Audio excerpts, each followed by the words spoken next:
జై శ్రీరామ్.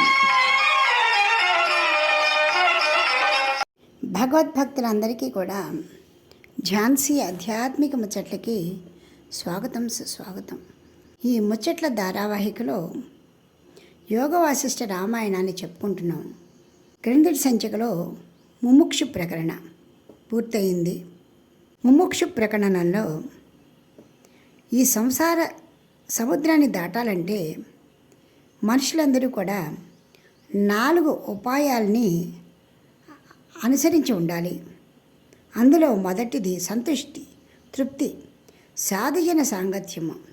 ఎప్పుడు కూడా ఇది మంచి, ఇది చెడు అని తెలిపేటువంటి చక్కటి ప్రవచనాలు, సత్సాంగత్యము, విచారణ, తెలుసుకున్న దాని గురించి ఆలోచించటం, శమము.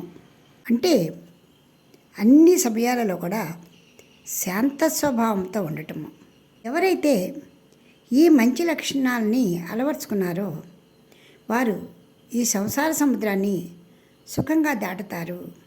కాబట్టి సంతుష్టే పరమలాభము, సత్సాంగత్యమే పరమగతి, విచారణే పరమజ్ఞానము, శమమే పరమ సుఖము అంటూ వశిష్ఠ మహర్షి రామచంద్రమూర్తికి చెప్పారు. ఆ తర్వాత ఉత్పత్తి ప్రకరణంలో పరమార్థ వర్ణన గురించి చెప్తున్నారు. మనం కూడా ఆ పరమార్థ వర్ణన అంటే ఏమిటో చక్కగా తెలుసుకుందాం. రామచంద్రమూర్తి యొక్క బాటలో నడుద్దాం.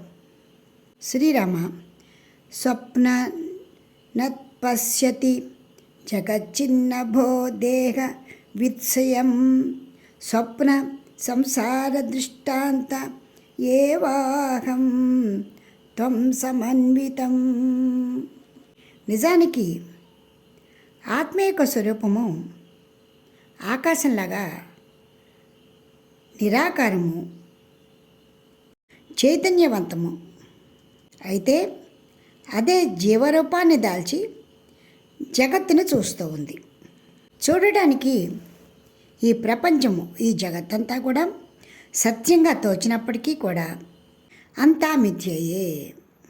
బంధోయం దృశ్య సద్భావాద్ దృశ్యస్యాభావేన బంధనం నా సంభవతి దృశ్యం తు యతేదం తచ్చనుక్రమాత్. మనకి కనిపిస్తున్నటువంటి ఈ దృశ్య ప్రపంచం యొక్క ఉనికి వలననే మనకి ఈ బంధాలు ఏర్పడుతున్నాయి. దృశ్యం ఎప్పుడైతే నశించిపోయిందో బంధాలు కూడా నశించిపోతాయి. అంటే ఇదంతా కూడా ఇంద్రజాల మహిమ లాంటిది, మనఃకల్పితము. ఎప్పుడైతే ఈ సత్యాన్ని తెలుసుకున్నవాడు దృశ్యమైనటువంటి వస్తువుకి బద్ధుడు కాడు. ఇది మిథ్యా అని తెలుసుకున్న వెంటనే అతను ముక్తిని పొందగలుగుతాడు. ఇది మన వస్తువు కాదు అని తెలిసినప్పుడు మనం ఎంత దూరంగా ఉండగలుగుతామో, వాటి మీద భ్రాంతి లేకుండా ఏ విధంగా ఉంటామో అదేవిధంగా మన కంటికి కనిపిస్తున్నటువంటి ఈ దృశ్యమాన ప్రపంచమంతా కూడా క్షణమాత్రమే, క్షణభంగురమే, మనఃకల్పితమే. ఇవన్నీ కూడా శరీరంతో పాటు అన్నీ కూడా అశాశ్వతాలే.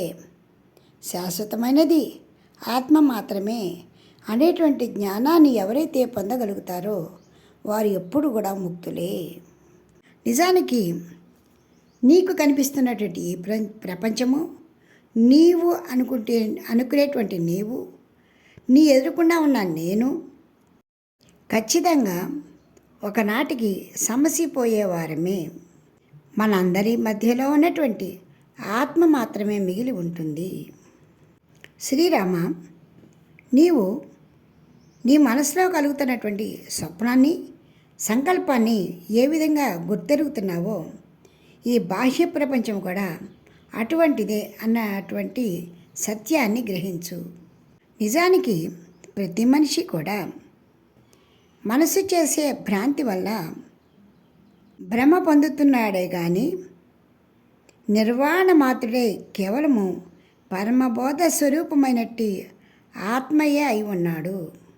ఆ కారణంగానే అతడు దేహాది పాంచభౌతిక రూపాన్ని ఎప్పటికీ పొందజాలడు.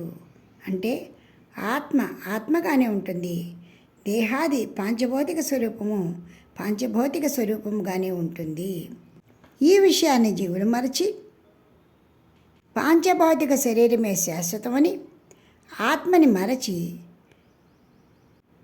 జీవిస్తూ ఉన్నారు. ఇలా ఎప్పుడైతే వశిష్ఠ మహర్షి చెప్తున్నారో అప్పుడు శ్రీరామచంద్రమూర్తికి ఒక సందేహం వచ్చింది. గురువర్య, మీరు అంటున్నటువంటి ఈ మనస్సు, అన్నిటికీ మనసే కారణం అంటున్నారు కదా, అసలు ఈ మనసు ఎక్కడి నుంచి వచ్చింది? భగవన్ మనసో రూపం కీదృశం పదమే స్ఫుటం యస్మాత్తేనేయమఖిల తన్ అన్యతే లోకమంజరి. మహాత్మా, ఈ జగత్తంతా కూడా మనసు వల్ల ఏర్పడింది అంటున్నారు. సమస్తానికి కూడా మన మనసులో జరిగేటువంటి వికారాలే కారణం అంటున్నారు. అయితే ఆ మనసు యొక్క రూపం ఎలాంటిది, దానిని గురించి నాకు చెప్పండి అని అడిగారు. అందుకు వశిష్ఠ మహర్షి, సంకల్పనం మనోవిద్ధి సంకల్పాత్తన్న భిద్యతే యథా ద్రవత్పాత్ సలిలం తథా స్పందో యదా అనిలాత్. నాయనా, మనస్సు అంటే ఎక్కడో లేదు. బాగా గుర్తుపెట్టుకో శ్రీరామ, మనస్సు అనేది వేరే ఎక్కడి నుంచో వచ్చి నీ శరీరంలో స్థిరపడలేదు. కేవలము సంకల్పమే.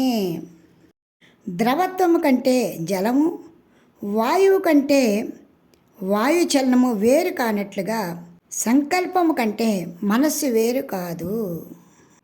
అందుకు శ్రీరామచంద్రమూర్తి, మహాత్మా, మీరు చెప్పినట్లే సత్యమైన వస్తువుకు వినాశనం లేదంటున్నారు.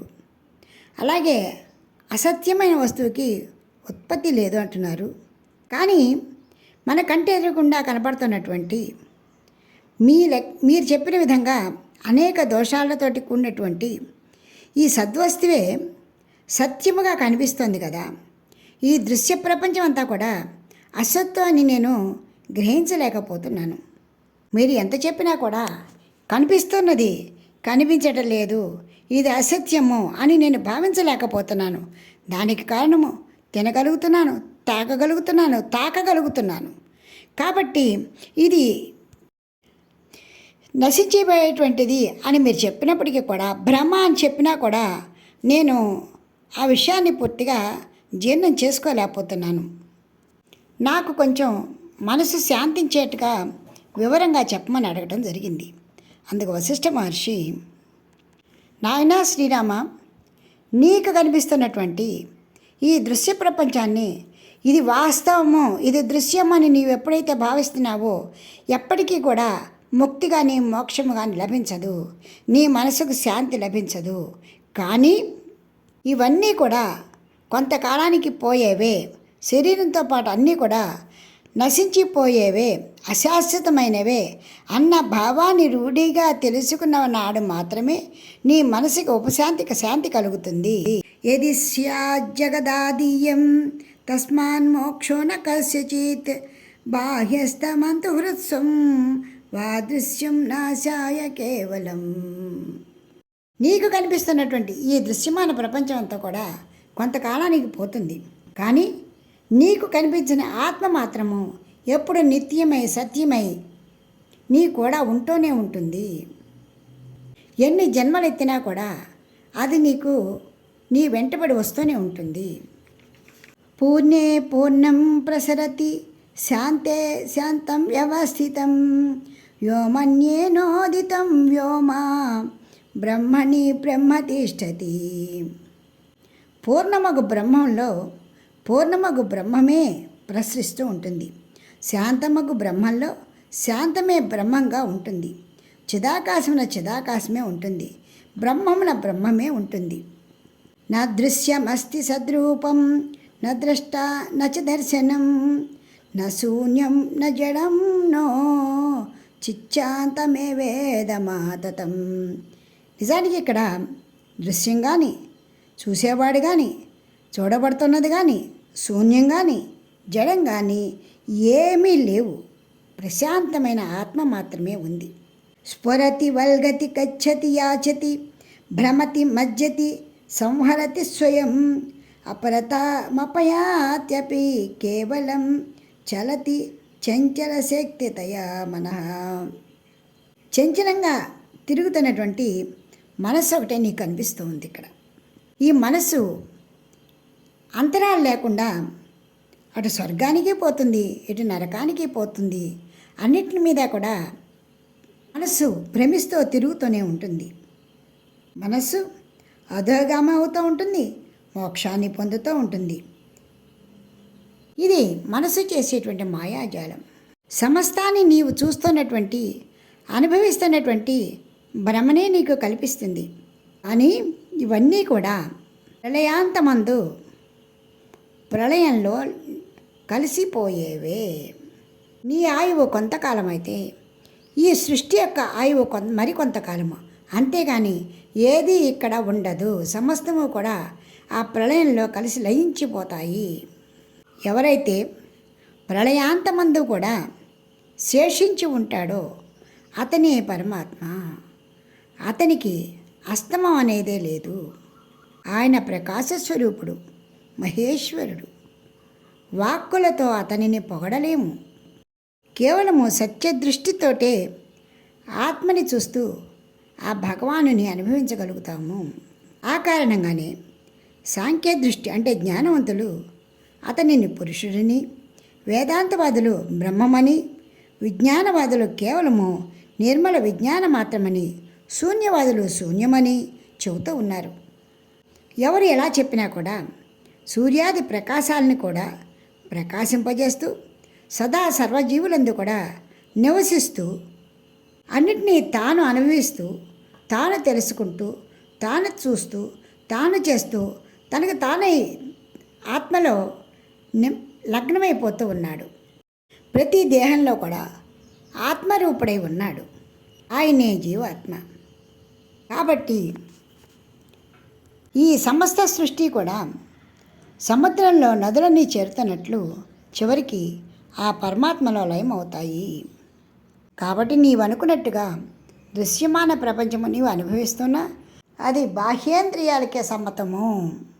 వచ్చే సంచికలో మరికొన్ని విశేషాలను తెలుసుకుందాం. ఇప్పటికి స్వస్తి. మీకు ఈ వీడియో నచ్చితే లైక్ చేయండి, షేర్ చేయండి, సబ్స్క్రైబ్ చేయండి.